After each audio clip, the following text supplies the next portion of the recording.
मानव सभ्यता के विकास में बिजली एक वरदान की तरह है। बिजली के आविष्कार ने न सिर्फ हमारे परिवेश बल्कि हमारे मन के अंधेरे को भी दूर किया है। आज बिजली हम सभी के जीवन का एक अहम हिस्सा है। घर से लेकर दफ्तर और स्कूल से लेकर कल कारखाने, सभी कुछ पूरी तरह से बिजली आपूर्ति पर निर्भर हैं। ऐसे में ये जरूरी हो जाता है कि हर नागरिक को बिजली निर्बाध रूप से मिले।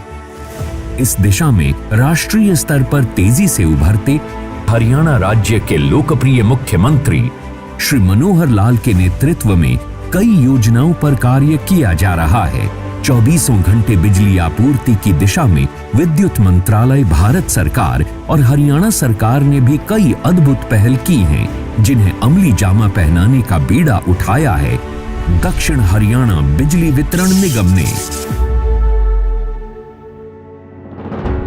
हरियाणा में उद्योगों को प्रोत्साहन देने वाली योजनाएं, तीव्र विकास, सुख सुविधाओं की उपलब्धता के कारण गुरुग्राम शहर में भी बिजली की मांग बढ़कर 1750 मेगावाट तक पहुंच गई है, जो कि पूरे दक्षिण हरियाणा बिजली वितरण निगम की मांग का 1/4 है। बिजली वितरण के बुनियादी ढांचे पर अतिरिक्त भार पड़ने के कारण वर्तमान और भविष्य में होने वाले लोड में बढ़ोतरी को ध्यान में रखकर स्मार्ट ग्रिड परियोजना की नींव रखी गई। मौजूदा 11 केवी वितरण प्रणाली पुरानी हो गई थी। ऊपर से गुजरने वाली लाइनों पर अत्यधिक ट्रिपिंग और ब्रेकडाउन का संकट भी बढ़ गया था। साथ ही दूसरी एलटी वितरण प्रणाली की क्षमता भी लोड के अनुसार नहीं थी। लेकिन अब तस्वीर बदल रही है। लोगों की समस्याओं का समाधान हुआ है। आम जन की बिजली संबंधी समस्याओं को दूर करने के उद्देश्य से विद्युत मंत्रालय, भारत सरकार और मुख्यमंत्री हरियाणा सरकार की पहल पर स्मार्ट ग्रिड परियोजना को गुरुग्राम के सेक्टर 1 से 57 में लागू करने की महत्वाकांक्षी योजना पर काम शुरू किया गया, जिसका लक्ष्य एचटी और एलटी वितरण प्रणाली को मजबूत और अपग्रेड करना, वर्तमान और भविष्य में लोड को पूरा करने के लिए पर्याप्त क्षमता बढ़ाना और गुरुग्राम वासियों को बिजली की आपूर्ति में बार बार होने वाली रुकावटों से राहत पहुंचाना है।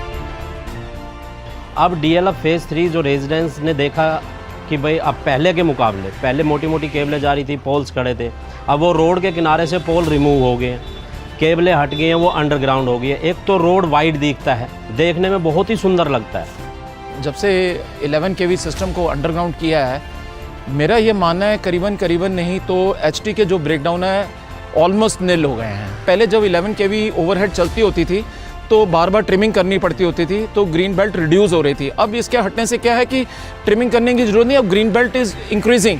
It is definitely a good impact on the environment. 1608 crore रुपए की इस परियोजना में बुनियादी ढांचे में सुधार का हिस्सा 1309 करोड़ रुपए का है। साथ ही स्काडा कार्यान्वयन और एएमआई यानी स्मार्ट मीटरिंग को भी मंजूरी मिल गई है। स्मार्ट ग्रिड परियोजना के अंतर्गत बुनियादी ढांचे के सुधार कार्य के लिए भारत की 3 नामी कंपनियां Vindhya Telelinks Limited, Tata Projects Limited, LNT Limited को कार्य दिया गया है।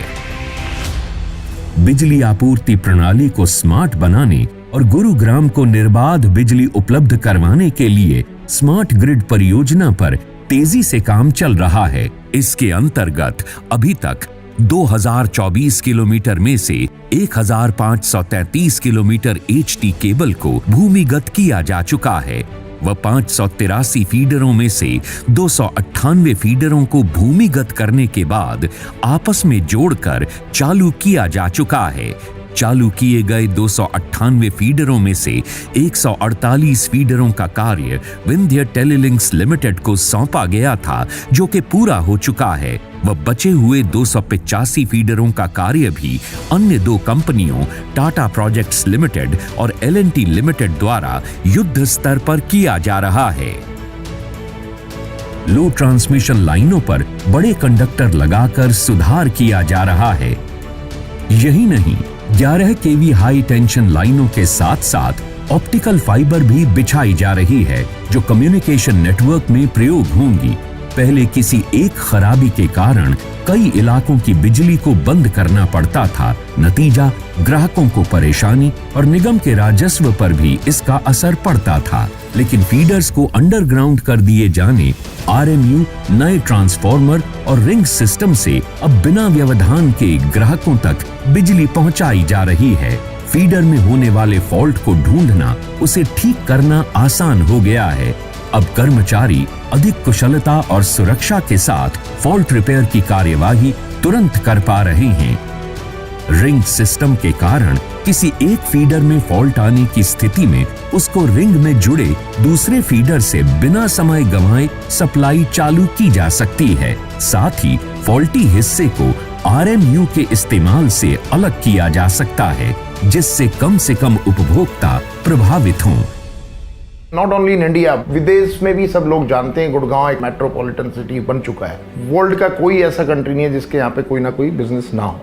पहले जो इलेक्ट्रिसिटी का कट लगता था वो काफ़ी लंबा लगता था, तो सारी इंडस्ट्री सफ़र करती हैं। अब ये है कि आरएमयू लगने से और अंडरग्राउंड केबलिंग से फॉल्ट आइडेंटिफाई करना बड़ा ईजी हो गया।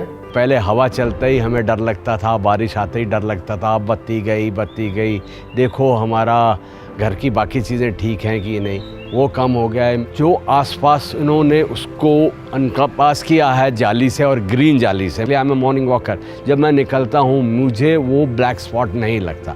मुझे उसको देख के एक इंडस्ट्रियल फीलिंग ना के एक अच्छी सी प्लेजेंट सी फीलिंग आती है। I think again a good initiative. इस परियोजना के तहत supervisory control and data acquisition system यानी स्काडा बनाने का कार्य भी किया जाना है, जो कि एक कंट्रोल रूम की तरह काम करेगा। एक फीडर पर ब्रेकडाउन होने पर कंट्रोल रूम में बैठे ऑपरेटर द्वारा दूसरे फीडर से सप्लाई चालू की जा सकेगी। स्मार्ट मीटरिंग परियोजना के तहत जिले में लगभग 3 लाख स्मार्ट मीटर लगाए जाएंगे, जिनमें से गुरुग्राम में अब तक लगभग 1,76,000 स्मार्ट मीटर लगाए जा चुके हैं। स्मार्ट मीटर में उपभोक्ता के पास प्रीपेड का विकल्प भी उपलब्ध होता है। स्मार्ट मीटर से मीटर रीडिंग तथा बिलिंग से जुड़ी समस्याओं में भी सुधार आ रहा है। स्मार्ट मीटर लगाने का कार्य भारत सरकार के उपक्रम मैसर्स EESL और DHBVN के बीच हुए अनुबंध के आधार पर किया जा रहा है।